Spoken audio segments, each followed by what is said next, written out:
Have you ever felt stuck in life? Like no matter how much you try, you're just going in circles? What if I told you the answers to some of your biggest life problems might already be written down in a book? This week, I decided to do something different. I let books guide every single decision I made for 7 days. Not just reading them passively, but actually living the ideas inside them. Sound crazy? Maybe. But what I discovered during this week changed the way I see time, focus, emotions, and even relationships. So stay with me till the end. You might just walk away with a completely new way to live. Let me tell you why I even thought of doing something this unusual. We live in a world overflowing with information. Just scroll on your phone for 5 minutes, you'll come across 10 different tips on how to be productive, successful, or happy. But here's the real question. How many of those tips do we actually use in real life? I looked at my bookshelf one evening. It was full of incredible books, bestsellers, life-changing guides, books everyone recommends. And then I realized something. I had read most of them, but I wasn't really using anything from them.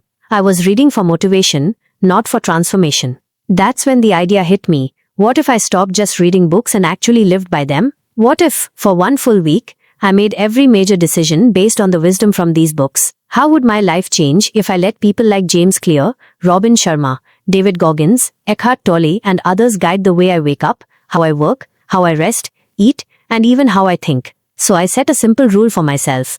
Live 1 week completely by the book, literally. And what happened next completely changed my perspective. Now, to make this challenge feel real, and not just another casual experiment, I had to set some clear ground rules. Simple, but non-negotiable. Without structure, I knew I would slip back into old patterns. So here's what I decided. Rule 1. Every important decision I make during the week must be guided by a specific book. Whether it's how I start my morning, how I plan my work, how I deal with stress, or even how I communicate with others, there has to be a book-backed reason behind it. No guesswork. No random motivation. Rule 2. I must actively try at least 5 different core habits, each inspired by a different author. For example, waking up at 5 a.m. from the 5 a.m. Club, applying deep work strategies from Cal Newport, or using tiny habit stacking from Atomic Habits. It had to be practical, not just theoretical. Rule 3. I must track the results. Every night I'd reflect on how the day went. What felt easier, what was hard, what surprised me. This way, I could measure real changes, not just feelings. With the rules in place, it was time to step into the unknown.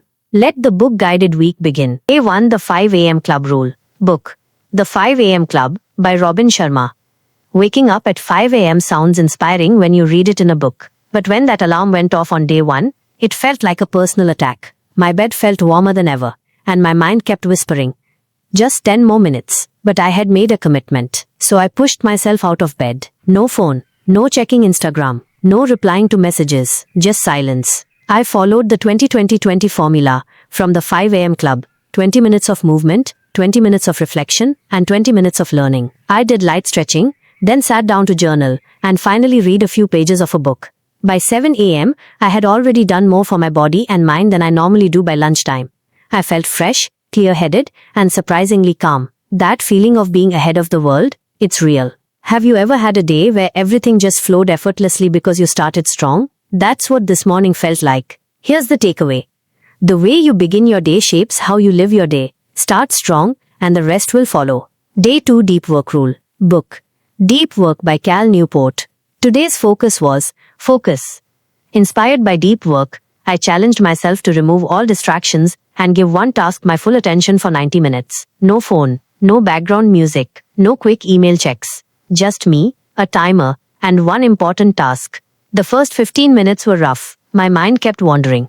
I actually reached for my phone out of habit, only to find it wasn't there. It made me realize how addicted I am to switching tasks. But once I pushed through that initial restlessness, something shifted.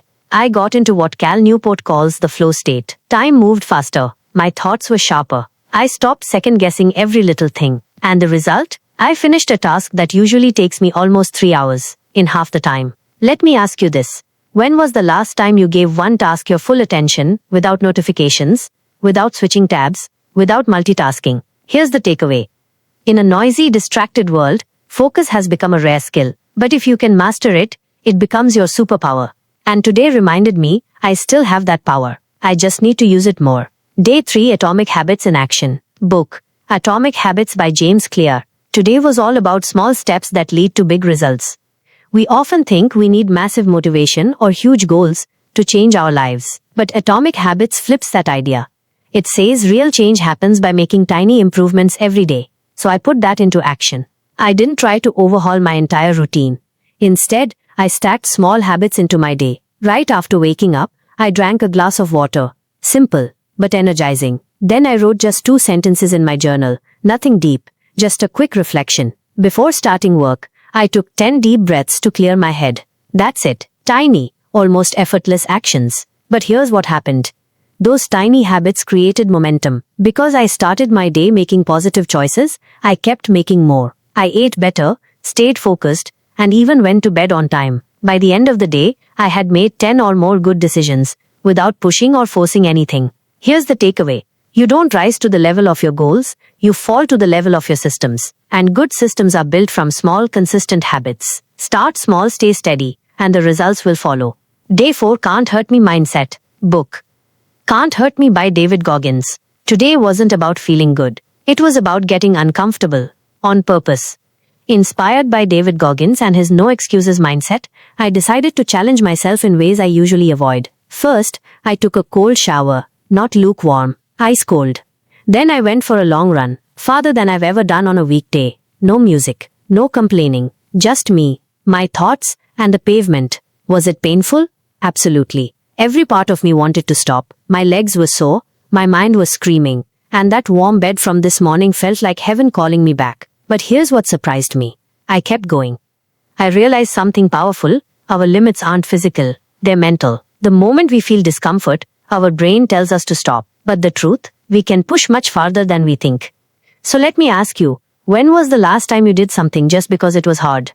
Not because it was fun or necessary, but simply to test yourself. Here's the takeaway. Your mind gives up long before your body does. Discomfort is where growth begins, and you're capable of so much more than you believe. Day 5 Power of Now. Book. The Power of Now by Eckhart Tolle. Today's challenge wasn't physical, it was mental and emotional. Inspired by the power of now, my goal was simple. Stay present. That meant no overthinking the past, no stressing about what's next, and no escaping into distractions. Easier said than done. Throughout the day, I caught myself drifting, thinking about an awkward conversation from last week, worrying about deadlines tomorrow, or just mindlessly scrolling. But every time I noticed it, I gently pulled myself back to the moment. Sometimes by focusing on my breath, other times by really listening to someone speak, or just observing the sounds around me. And something amazing happened. I felt calmer, less reactive. I didn't rush through conversations or meals. I wasn't stuck in my head. I was simply here.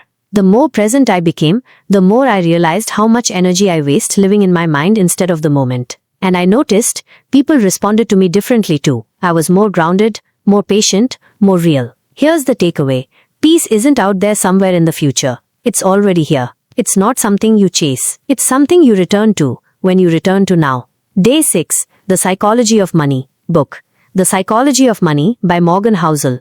Today's focus was money, not just how we spend it but how we think about it. Inspired by the psychology of money, I took a hard look at my financial habits. From the moment I woke up, I tracked every single rupee I spent. Whether it was a quick snack, an online impulse, or a small subscription charge, I wrote it all down. But I didn't stop there. Before making any purchase, I paused and asked myself, is this making my life better? Or is it just a momentary dopamine hit? That simple question changed everything. There was an item sitting in my online cart for days. Normally, I would have clicked buy now without thinking. But today, I deleted it. And honestly, I didn't miss it at all. In fact, I felt more in control. We often measure wealth by how much someone earns. But the psychology of money teaches us a different truth. Here's the takeaway. Wealth isn't about flashy spending or high income. It's about what you choose to keep and the freedom that comes with it. And sometimes, saying no to a small purchase feels more powerful than saying yes. Day 7 Reflection and the Good Life. Book. The Good Life by Robert Waldinger. The final day of this challenge wasn't about waking up early or pushing limits. It was about slowing down and reflecting. Inspired by the good life, I decided to spend the day in stillness, thinking deeply about what this entire week had taught me. I journaled, I sat in silence, and most importantly, I reached out to people I care about. This book, based on the longest study on happiness ever conducted, makes one thing very clear. A good life isn't defined by money, fame, or achievement. It's defined by relationships, how deeply we connect, how well we love, how much we show up for others. So today, I called an old friend. I had a slow, honest conversation with my parents. I listened without checking my phone. And I realized I often overlook the very people who make life feel rich. Let me ask you, when was the last time you gave someone your full attention? No multitasking, just being there. Here's the takeaway. The quality of your life depends on the quality of your relationships. In the end, connection matters more than any goal, habit, or book. Because a fulfilled life is a shared life. So what did I really learn from letting books guide my life for a full week? Honestly, the biggest lesson wasn't something entirely new. In fact, it was something I already knew. And you probably do too. We already know what to do. We just don't do it. We read the books. We highlight the quotes. We even share them on Instagram. But when it comes to real-life implementation, that's where most of us fall short. This week reminded me that information is not transformation. Knowing something doesn't matter if it doesn't change the way you live. Books give you a map, but only action moves you forward. You can read 100 self-help books, but unless you apply what you read, unless you act on it, nothing changes. Not your habits, not your mindset, not your life. Reading gives you clarity, but doing gives you momentum. And momentum is what actually rewires your habits, your routine, and eventually, your identity. You don't have to change your whole life overnight. That's one of the most comforting truths this challenge showed me. You don't need a big dramatic transformation. Just one page a day, one thought at a time, one small habit done consistently. Stack them, let them grow. And soon you'll look back and realize, you've come a long way. And maybe this is the part we overlook the most. You don't need more information. You need implementation. You don't need another tip, another trick, or another 10 habits of successful people video. You need to take what you already know and start. Today. Not perfectly. Not for hours. Just one small thing, done with intention. Here's the takeaway. Books can guide you, but only you can walk the path. The secret is not in the next book, it's in what you do with the last one you read. So if you've been waiting for a sign to take action, this is it. If this video inspired you, even a little, don't just move on to the next reel or video. Pause, reflect, and do something with that feeling. Take one idea, one thought, one habit, and try it today. Action is where real transformation begins. And if you found even 1% value in this journey, help us spread it. Like this video, it tells the algorithm, this matters. Subscribe to the channel. Books Ahead is where we break down powerful ideas from life-changing books and show you how to actually use them. And comment below, I'd love to know, which book has impacted your life the most?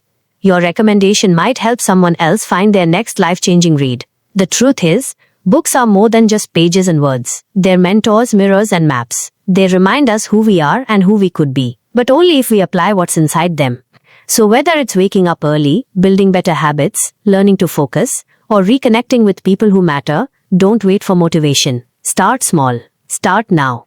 Because books don't just fill your shelf, they can shape your story. And if you're curious about any of the books I followed this week, I've already made detailed, summary videos for most of them. You'll find the links to each one in the description below. Dive in, pick one, let it guide your next step. Until next time, keep reading, keep growing. See you in the next one.